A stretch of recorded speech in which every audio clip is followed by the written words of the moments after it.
नौकर जोर लगा लगाकर मेरा मसाज करता। मैं उसको पैसे पकड़ाती तो कहता, रहने दो मालकिन, वसूली रात को करूंगा। मैं कुछ समझ नहीं पाती। जैसे जैसे वह मसाज करता मुझ पर खुमारी बढ़ती ही जाती और मैं सुकून से गहरी नींद सो जाती। लेकिन एक रात मुझे नींद नहीं आई। मेरे तो होश उड़ गए जब उस रात मसाज करते करते उसने, मेरा नाम दामिनी है, मैं बहुत खूबसूरत थी, इसीलिए शादी से पहले हर दिन मेरे लिए रिश्ता आता था। मैं अपने माँ बाप की इकलौती बेटी थी, इसलिए मेरा बाप चाहता था कि मैं डॉक्टर बनकर उसका नाम रोशन करूं। मगर जब मेरे लिए इतने अच्छे रिश्ते आते थे तो मेरी माँ मुझे कहती कि तुम अपनी पढ़ाई छोड़ दो ताकि मैं तुम्हारी शादी कर दूं। मगर मैं अपनी माँ से कहती थी कि मुझे तो डॉक्टर बनना है। मगर यह सुनकर मेरी माँ को गुस्सा आ जाता था और वह कहती थी कि तुम अभी शादी कर लो, ये डॉक्टर की पढ़ाई बाद में कर लेना। मगर मेरा बाप नहीं मानता था, इसलिए मेरी माँ एक बुजुर्ग बाबा के पास गई और उनसे कहा कि मैं अपनी बेटी की शादी करना चाहती हूँ। मगर उसका बाप नहीं मान रहा। कोई ऐसा ताबीज दो कि उसका बाप शादी के लिए फौरन मान जाए। उस बुजुर्ग ने मेरी माँ से 2000 रुपए लिए और ऐसा ताबीज दिया कि मेरा बाप मेरी शादी के लिए फौरन मान गया। ये रिश्ता दरअसल मेरे बाप के दोस्त ने अपने बेटे के लिए मांगा था और कहा कि आपकी बेटी शादी के बाद भी डॉक्टर बन सकती है। ये सुनकर मेरे बाप ने उससे शादी के लिए फौरन हाँ कह दिया और मैं विदा होकर अपने ससुराल आ गई। मेरे ससुराल वाले बहुत अमीर थे, इसलिए मैं और मेरे पति अलग घर में रहते थे। मेरा पति अपने बाप का बिजनेस संभालता था, इसलिए वह सुबह से शाम तक बिजी रहता था। मैं उसके घर गई तो वहां का ऐशो आराम देखकर मैं चौंक गई। मेरे पति ने मेरी सेवा के लिए कई नौकरानियां रखी हुई थी, मगर उसका एक नौकर धीरे धीरे मेरे करीब आने लगा। उस नौकर ने मुझसे कहा कि मैं यहाँ काफी सालों से काम कर रहा हूँ और आपके ससुराल वाले मुझे बिल्कुल घर के मेंबर की तरह ही समझते हैं। ये सुनकर मैंने भी उसे खास अहमियत देना शुरू कर दी। वह एक दिन मेरे कमरे में आ गया। मैं अभी तक बिस्तर में लेटी हुई थी। उसने मुझे थका थका देखा तो कहने लगा कि आप लेटे रहो, थक गई होगी। अगर आपको ऐतराज ना हो तो मैं आपके पैर दबा दूं। यह सुनकर मैं चौंक गई। मैं खूबसूरत थी, जवान थी, लेकिन मुझे मेरे पति के अलावा किसी मर्द ने नहीं छुआ था और ना ही मैंने किसी नौकर से कभी अपने पैर दबवाए थे। इसलिए मैंने फौरन मना कर दिया, क्योंकि मुझे अच्छा नहीं लगता कि कोई पराया मुझे छुए। यह सुनकर वह चुप हो गया और मेरे कमरे से चला गया। तभी मुझे एहसास हुआ कि मैंने उसकी बात का जवाब बहुत सख्ती से दिया था।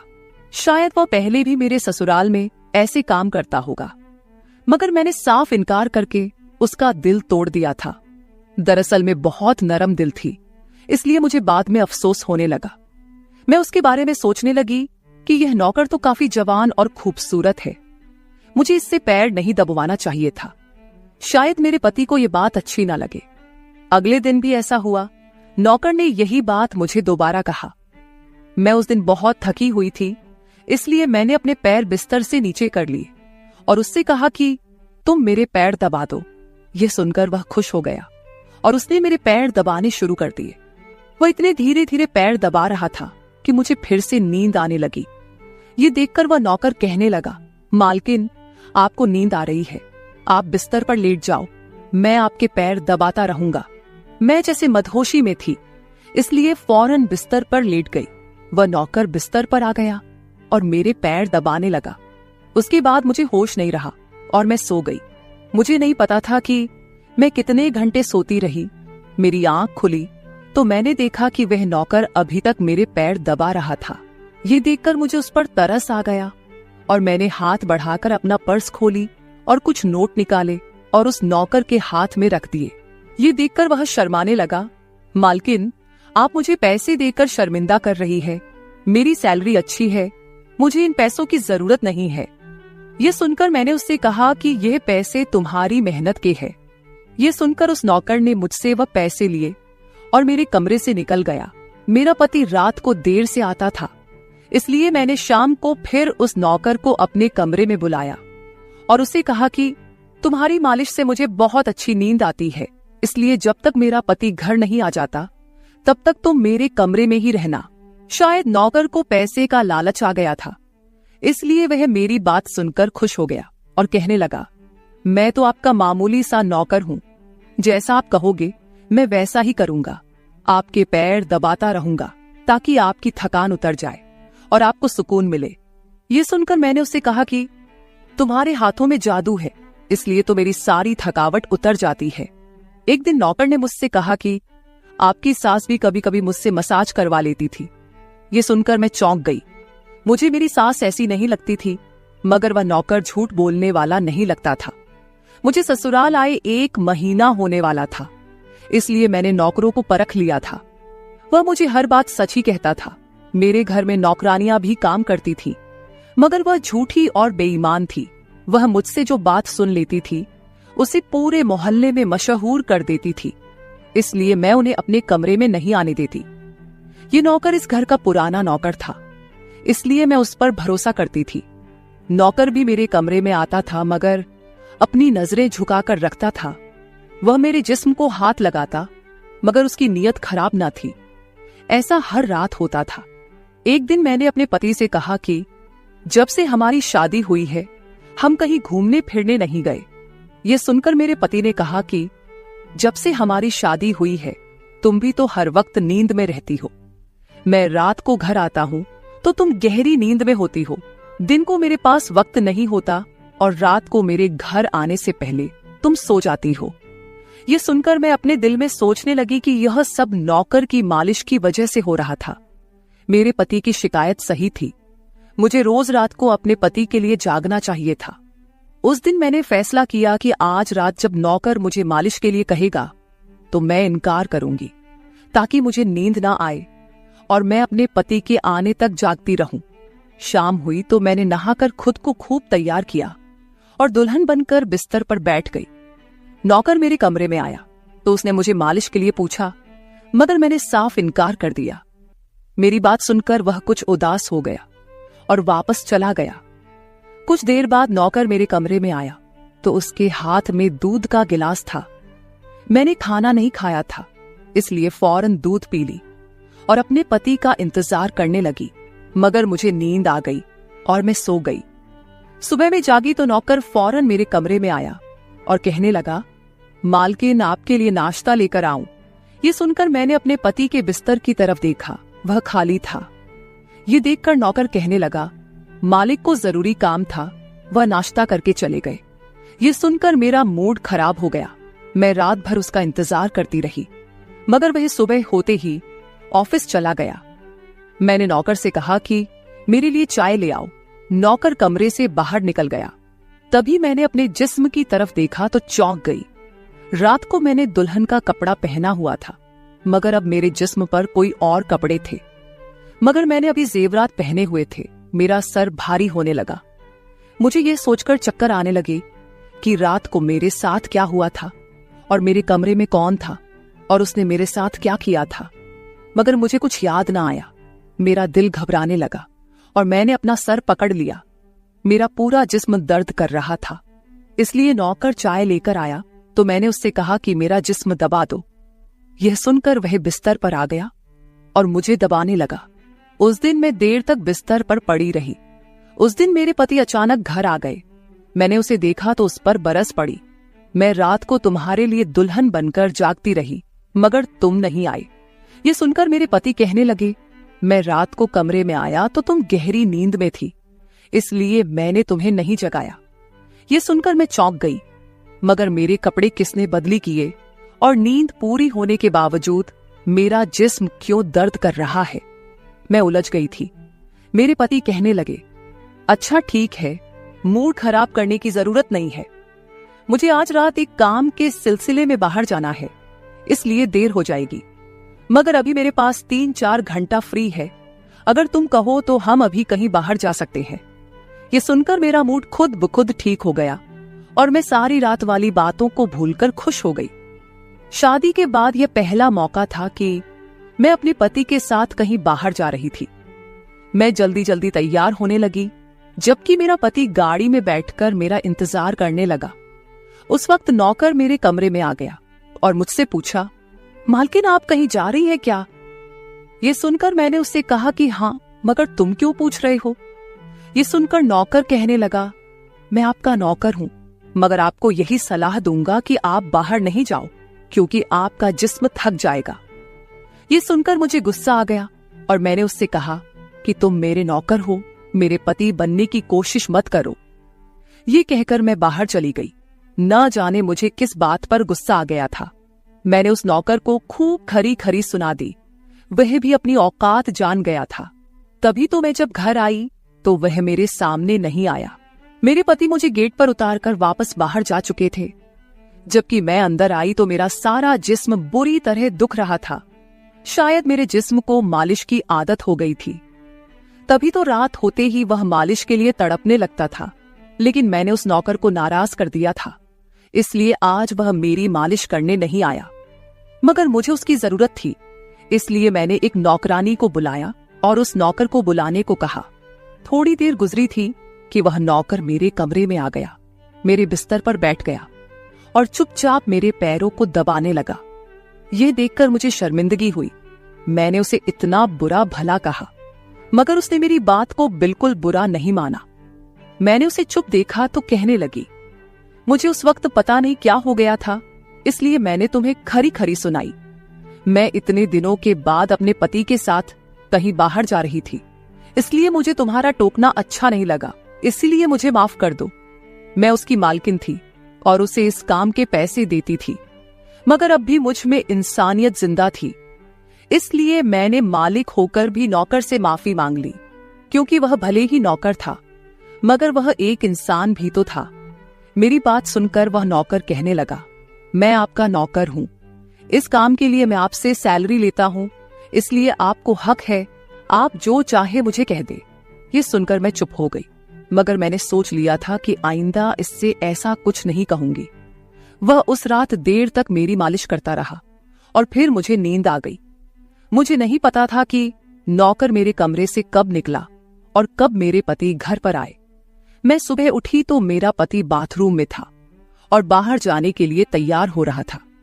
मैं उसे हैरानी से देखने लगी। पता नहीं आजकल मुझे क्या हो रहा था। नौकर की मालिश से मुझे इतनी गहरी नींद आती कि मुझे किसी बात का होश ना रहता था। मुझे इस बात का भी पता नहीं चलता था कि मेरा पति कब कमरे में आता था। मैं सोचने लगी कि इस नौकर की मालिश में ऐसा क्या जादू था कि वह मेरे पति के आने से पहले ही मेरी मालिश करता, तो मैं अचानक गहरी नींद में सो जाती थी।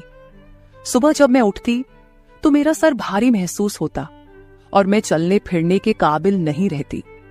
मगर यह बात मैंने अपने पति को नहीं बताई, क्योंकि मैं नहीं चाहती थी कि ये बात मेरे पति को पता चले कि मैं उस नौकर से मसाज करवाती थी। एक दिन मेरा पति दिन के वक्त घर पर ही रहा। मैंने नौकर से घर के सारे काम करवाए, अपने कमरे में नहीं आने दिया। नौकर भी घर के सारे काम करता रहा और मसाज वाली बात किसी के सामने अपने मुंह से नहीं निकाली। मैं भी चाहती थी कि यह बात किसी को पता ना चले। इस दौरान जब मेरा पति घर से बाहर जाता था, मैं उस नौकर को कमरे में बुला लेती थी। मगर एक दिन मेरा पति अचानक ही घर आ गया और मैं कमरे में थी। यह देखकर मैं बहुत घबरा गई और सोचा कि पति के आने से पहले नौकर को भगा दूं। मगर यह नौकर भी बड़ा समझदार था। मेरे पति के आने से पहले दूसरे काम पर लग गया और मेरे पति को कुछ पता नहीं चला। मैं मसाज घर की नौकरानियों से भी करवा सकती थी, मगर उस नौकर के हाथ में क्या जादू था कि मैं उसे हर रोज अपने कमरे में बुला लेती थी। मुझे पता नहीं क्या हो जा रहा था। जिस रात मैं नौकर से मसाज नहीं करवाती थी, उस रात मेरे पूरे जिस्म में दर्द हो जाता था। सुबह में जागती तो मेरा सर भारी हो जाता था और मुझे थकान भी हो जाती थी। एक रात मैंने नौकर से मालिश करवाई और गहरी नींद सो गई। सुबह मेरी आंख खुली तो फिर से मेरे कपड़े चेंज हो चुके थे। ये क्या माजरा था? ऐसा कौन करता था? क्या मेरा पति मेरे साथ ऐसा कर रहा था? मैं सोच में पड़ गई। मैंने शीशे के सामने जाकर देखा तो चौंक गई। मेरे पूरे जिस्म पर लाल निशान पड़ गए थे। यह कैसे निशान थे? मैं अपने जिस्म पर हाथ फेरने लगी। मैं जैसे उस निशान को मिटाना चाहती थी, मगर ऐसा ना हुआ। अगले दिन फिर मैंने अपने जिस्म को देखा कि निशान खत्म होने के बजाय फैलने लगे थे। मैं घबरा गई। तभी मेरे कमरे में नौकर आ गया और उसने मुझे मालिश को कहा। मैं उस निशान को छुपाना चाहती थी, इसलिए उसे कहा कि आज तुम सिर्फ मेरे पैर दबा दो। उसने मुझसे कुछ नहीं पूछा, मगर मैं अंदर ही अंदर डर रही थी। किसी दिन मेरे पति ने यह निशान देख लिए तो मैं उसे क्या जवाब दूंगी। मैं ये सोच सोचकर थक चुकी थी, इसलिए मैंने तकिए पर पैर रख दिए। नौकर मेरा मसाज करने लगा। मेरी आंखें नींद से बंद होने लगी थी। तभी मुझे नौकर ने ऐसी बात कह दी जिसे सुनकर मेरे होश उड़ गए। उसने मुझसे कहा, मालकिन आप मुझे बहुत अच्छी लगती हो। मेरी आंखें बहुत बोझल होने लगी थी। मुझे उसकी बात समझ नहीं आई और फिर मैं गहरी नींद सो गई। सुबह मेरी आंख खुली तो मेरा पति भी बिस्तर में लेटा हुआ था। मेरा सर भारी हो रहा था और जिस्म दर्द से छूट रहा था, मगर उसके बावजूद मैं अपने पति के करीब गई और उसे धीरे से उस निशान के बारे में बता दिया। मैंने सोचा कि यह निशान बढ़ रहे थे, इसलिए मुझे यह बात अपने पति को बता देनी चाहिए। यह सुनकर मेरे पति ने मेरे जिस्म से कपड़ा हटाया तो वह उछल पड़ा। वह मुझसे दूर हो गया और कहने लगा, तुमने मुझे धोखा दिया है, बेवफाई की है और तुम्हें उसी की सजा मिली है। यह कोई बीमारी नहीं है, बल्कि तुम्हारा गुनाह है। मुझ में क्या कमी थी जो तुमने दूसरा मर्द तलाश कर लिया। मैं काम में बिजी था, मर तो नहीं गया था कि तुमने एक और चक्कर चला लिया। यह सुनकर मैं हक्का बक्का रह गई। मैंने उससे कहा कि यह आप कैसी बातें कर रहे हैं, मैं बेकसूर हूं। मगर मेरा पति हंसने लगा और कहने लगा, ये निशान बता रहे हैं कि तुम गुनहगार हो, इसीलिए मेरे घर से निकल जाओ, मैं तुम्हें तलाक के पेपर भेज दूंगा। उसने मुझे धक्के मार मार कर घर से निकाल दिया। मैं रोते हुए अपने माँ बाप के घर आ गई और उन्हें अपनी बेगुनाही का यकीन दिलाया। वह मेरे अपने थे, इसलिए उन्होंने यकीन कर लिया। उन्होंने कहा कि वह मेरे पति से बात करने जाएंगे, मगर उनके जाने से पहले ही तलाक के कागज आ गए और मेरी हंसती मुस्कुराती दुनिया उजड़ गई। मैं इसका जिम्मेदार किसको ठहराती? कोई भी तो नहीं था। मैं कई दिनों तक रोती रही। मुझे ऐसा लगने लगा था जैसे मैं मरने वाली थी। एक दिन मेरी माँ मेरे कमरे में आई और कहने लगी कि तुमसे कोई मिलने आया है। मैं भागकर गई कि शायद मेरे पति आए हो, उसे मेरी बेगुनाही का एहसास हो गया हो। मगर वहां मेरा पति नहीं था, बल्कि वही नौकर था जो उसके घर काम करता था। मैंने उसे आने का कारण पूछा तो वह कहने लगा, मैं आपके उन निशानों के बारे में जानता हूं। यह सुनकर मैं चौंक गई। मैंने उसको कसकर पकड़ा और उसकी शर्ट का बटन एक झटके से खोल दिया। मुझे अब समझ आया कि मेरे पति ने मुझ पर इतने गंदे इल्जाम क्यों लगाए थे। ये कहकर मैंने नौकर के सीने पर मुक्के मारने शुरू कर दिए। मैंने कहा, ये निशान मेरे जिस्म पर कैसे आए? तुमने मसाज के बहाने मेरे साथ क्या क्या किया था? मुझे सच सच बताओ। ये सुनकर नौकर ने मेरे दोनों हाथ पकड़ लिए और कहने लगा, मेरा नाम राजेंद्र है और मैं तुम्हारे साथ यूनिवर्सिटी में पढ़ता था, मगर मुझे तुमसे प्यार हो गया। मैं भी डॉक्टर बनना चाहता था और मैंने सोचा था कि जब हम दोनों डॉक्टर बन जाएंगे तो मैं तुम्हारे बाप से तुम्हारा हाथ मांग लूंगा। मगर एक दिन तुम्हारी सहेली की जुबानी मुझे पता चला कि तुम्हारी माँ तुम्हारी शादी जल्द करना चाहती है, इसलिए मैंने डर कर तुम्हारे घर रिश्ता भेजा। मगर तुम्हारे बाप ने इनकार कर दिया और कहा कि मैं अपनी बेटी की शादी तब करूंगा जब वह डॉक्टर बन जाएगी। इसलिए मैं टेंशन फ्री होकर अपनी पढ़ाई करने लगा। मुझे एक हफ्ते के लिए अपने कजिन की शादी के लिए शहर से बाहर जाना पड़ा। तभी तुम्हारी शादी हो गई। वह यह सब मुझसे कह रहा था और मैं चुपचाप उसे देख रही थी। जब मैं वापस आया तो मेरी मोहब्बत किसी और की दुल्हन बन चुकी थी। मैं तुम्हारे प्यार और दीवानगी में तुम्हारे ही घर का नौकर बन गया ताकि मैं तुम्हारे करीब रह सकूं। मैं तुम्हारे करीब आना चाहता था, इसलिए मसाज के बहाने तुम्हारे कमरे में आ जाता था और रात को तुम्हारे दूध में बेहोशी की दवा मिला देता था ताकि तुम सोती रहो और तुम्हारा पति तुम्हारे करीब ना आ सके, क्योंकि तुम मेरी थी। मैं तुम्हें किसी और के करीब नहीं देख सकता था। ये सुनकर मैं हक्का बक्का रह गई। क्या तुमने मेरे साथ कभी कुछ गलत किया? ये सुनकर उसने मेरा हाथ अपने सर पर रख लिया और कहा, मैं तुमसे प्यार करता था, इसलिए तुम्हारी इजाजत के बगैर मैं तुम्हारे साथ कुछ नहीं करना चाहता था। ये सुनकर मैंने उस निशान की तरफ इशारा किया जो हम दोनों के जिस्म पर थे। ये सुनकर वह हंस दिया और कहा कि मैं डॉक्टर हूं और यह सिर्फ इन्फेक्शन है। ये मैंने इसलिए किया ताकि तुम्हारे पति को हम दोनों के ऊपर शक हो जाए। ये कहकर उसने मुझसे माफी मांग ली और मैंने पूरे 1 साल उसे सजा देने के बाद माफ कर दिया और फिर उसके साथ शादी कर ली। तो मेरे प्यारे दोस्तों, ये थी हमारी आज की छोटी सी कहानी। आपको ये कहानी कैसी लगी कमेंट करके जरूर बताएं। अगर आपको ये कहानी पसंद आई हो तो इसे लाइक करें और अपने दोस्तों के साथ शेयर करें। अगर आप ऐसी ही और भी इंटरेस्टिंग और रोमांटिक कहानियां सुनना चाहते हो तो चैनल को सब्सक्राइब जरूर कर ले और बेल आइकॉन ऑन कर ले ताकि आपको मेरी हर कहानी समय पर मिल सके। कल मिलेंगे एक और नई कहानी के साथ। धन्यवाद।